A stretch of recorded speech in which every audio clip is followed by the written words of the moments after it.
Hi and welcome to the Calculus and Trigonometric course. Chapter 7 Application of Integration का है 7.1, 2, 3 and 4. हमने तफसीलन बात की किस तरह के इंटीग्रेशन है, वो बड़े इंपॉर्टेंट टॉपिक थे. यही वजह है कि उसमें मैंने काफ़ी वक्त एक्सपेंड किया ताकि कॉन्सेप्शनल व्यू पर हमें engineering behind 3D material object के एरिया और उसके सरफेस को फाइंड करने का तरीका क्या होता है हमें पता हो, ताकि इन फ्यूचर भी अगर इस तरह के कुछ प्रॉब्लम्स आते हैं मशीन लर्निंग डेटा साइंस से रिलेटेड तो हमें पता हो कि इंटीग्रेशन किन किन तरह की चीज़ों पर जो है वो हेल्पफुल है to find the surface or the area. 7.5, 7.6 and 7.7 ये कुछ ऐसे एप्लीकेशंस हैं जो एक स्टैंडर्ड फिजिक्स से ताल्लुक़ रखते हैं.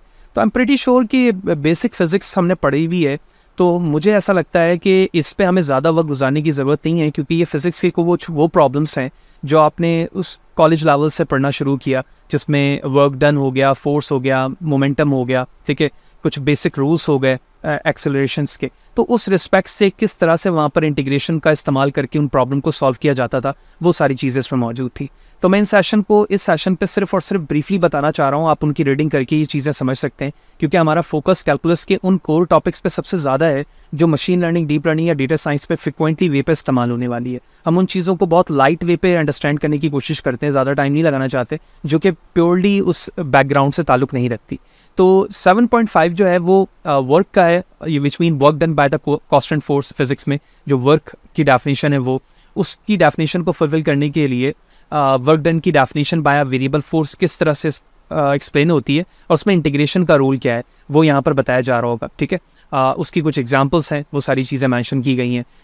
मूविंग ए space module into orbit, orbit पे कोई चीज़ मूव हो रही है, वहाँ इंटीग्रेशन का कैसे इस्तेमाल होता है, ये सारी चीज़ें. तो मैं नहीं समझता कि इस पे हमें ज़्यादा वक्त लगाने की ज़रूरत है.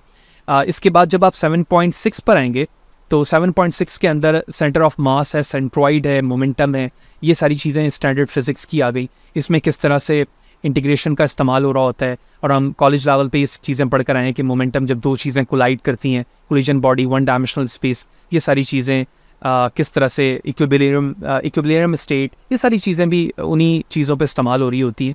तो इसे भी हम यहाँ पर स्किप कर रहे हैं, क्योंकि इसके यूजेज मुझे प्योरली कहीं से भी डीप लर्निंग, मशीन लर्निंग पे नज़र नहीं आते.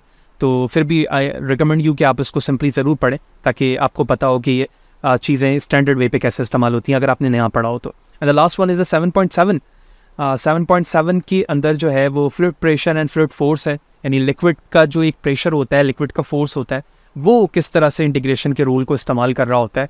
तो थर्मोडायनामिक के फिज़िक्स के टाइप्स के अंदर पास्कल प्रिंसिपल्स में इन चीज़ों को हमने पढ़ा ग्रेजुएशन लेवल पे और इंटर लेवल पे. ठीक है, तो ये चीज़ें इस पर कुछ एक्सप्लेन हुई हुई हैं. तो 7.7 पर आकर चैप्टर 7 हमारा एंड होता है, और चैप्टर 7 के बाद जो चैप्टर है that's a very important and the recall actually it's just a recall which we have already learn in a integration, L Hospital rules and the improper integral integration techniques. तो कुछ चीज़ें इसके अंदर जो होंगी वो ऑलरेडी वही होंगी जो हम ऑलरेडी पढ़ चुके हैं, लेकिन मैं कोशिश करूँगा कि 8.1 से लेकर 8.8 तक के जितने टॉपिक्स इसमें मौजूद हैं, जहाँ पर हमें लॉन्ग वे पर डिस्कस करने की ज़रूरत होगी, हम ज़रूर करेंगे, because these technique are very important. These techniques are very important, especially for the machine learning, deep learning और the data science concept, क्योंकि इन चीज़ों को हम बार बार मॉडल वाइज लिखा हुआ ज़रूर देखते हैं, तो हमें पता होना चाहिए कि किस तरह से काम कर रहा होता है. So that's the end of the chapter 7. Hope you understand everything. लेकिन फिर भी अगर आप समझते हैं कुछ इंपॉर्टेंट चीज़ है जो मैंने इन सेशन पे स्किप कर दिया है 7.5, 6, 7 के अंदर, तो मुझे ज़रूर बताएं. मैं अगर इस तरह की इंपॉर्टेंट चीज़ होगी तो why not I have concluded the complete video on it. तो नेक्स्ट सेशन पे हम चैप्टर 8 स्टार्ट करेंगे. इसी तरह से जुड़े रहें. वीडियो को ज़रूर लाइक किया करें, चैनल को अगर सब्सक्राइब नहीं किया हुआ तो ज़रूर करें, ताकि ये मोटिवेशन बनी रहे और मैं आपके रिक्वायरमेंट के मुताबिक काम करता रहूँ. नेक्स्ट सेशन पे जाएंगे तो हम 8 को ज़रूर स्टार्ट करेंगे. नेक्स्ट सेशन पे मिलते हैं. सी यू देयर.